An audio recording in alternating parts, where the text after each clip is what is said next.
অন্য কারো কাছ থেকে টাকা নেবেন না, ভালো কথা। টাকা পান কোথায়?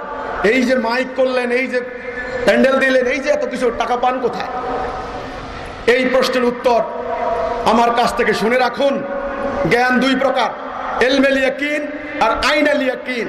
আইনুল ইয়াকিন মানে চোখ দিয়ে দেখা, এটা একটা জ্ঞান। আর বুদ্ধি যুক্তি জ্ঞান, এটা আরেকটা জ্ঞান। আমার কথা যদি বিশ্বাস না হয় তাহলে নিজের চোখে দেখবেন। প্রথম কথা, আন্দোলন পরিচালনার এই খরচ কোত্থেকে আসে? আমাদের প্রত্যেক ভাই বোনের প্রতিটা ফোঁটা রক্তের বিনিময়ে। আমরা বলেছি তোমরা অবৈধ উপায়ে রোজগার করবে না। অবৈধ পথে যারা যায় তাদের আত্মা থাকে না। আল্লাহ মাটি দিয়েছেন, মাটি কর্ষণ করো। প্রতিটা ইঞ্চি মাটি, প্রতিটা ইঞ্চি জলমহলকে উৎপাদনের আওতায় নিয়ে আসো, তাহলে জাতি সমৃদ্ধ হবে, তুমিও সমৃদ্ধ হবা। তোমার রোজগারের মধ্যে জাতির একটা অংশ রয়েছে, অধিকার রয়েছে, হক রয়েছে।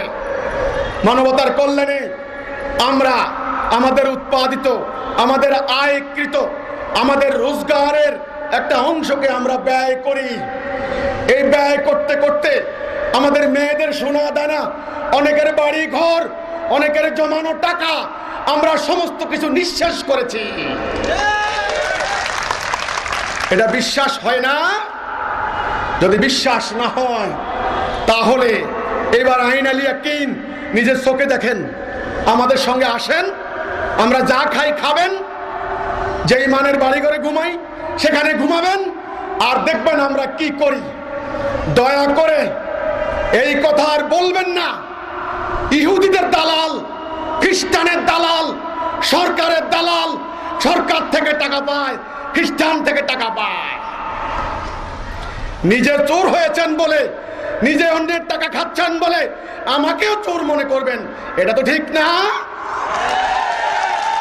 এই সমাজে স্বার্থ ছাড়া মানবতার কল্যাণে কাজ করা হয়, এই কথা বিশ্বাস করার মতো পরিবেশ এখন আর নাই। কিন্তু বিশ্বাস করতে হবে। আল্লাহর রহমত এসে গেছে এই জাতিকে বাঁচানোর জন্য। একদল তরুণ তরুণী জামানার ইমামের আদর্শে অনুপ্রাণিত হয়ে নিজেদের সর্বস্ব কোরবান করে দিচ্ছেন। এই প্রশ্নের উত্তর খোঁজার জন্য গত 22টি বছর সরকারের শক্তিশালী গোয়েন্দা সংস্থা আমার বাড়ি থেকে শুরু করে আমার রিক্সা চালক প্রত্যেকটা লোকের ঘরে ঘরে হানা দিয়েছে।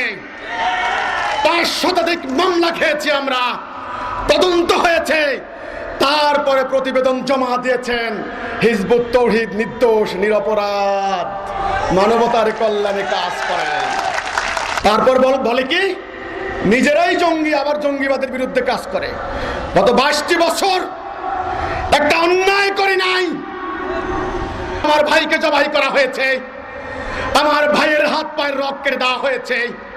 শুধু বারবার বলেছে ওসি সাহেব, এসপি সাহেব, মন্ত্রী মহোদয় আমাদেরকে রক্ষা করুন, আমরা আইন ভঙ্গ করব না, আমরা আইনের দ্বারস্থ হয়েছি, আমরা অন্যায় করলে আমাদেরকে ফাঁসি দিবেন।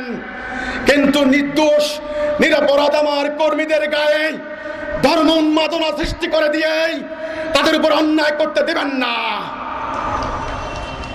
আমরা অন্যায় করি নাই, আইন ভঙ্গ করি নাই। কাজেই আমাদেরকে জঙ্গি বলার আগে 50 বার চিন্তা করবেন কাকে জঙ্গি বলছেন। নিজেরা জঙ্গিবাদী কর্মকাণ্ড করেন বিদায় সবাইকে জঙ্গি মনে করেন, এই ধারণা ঠিক না।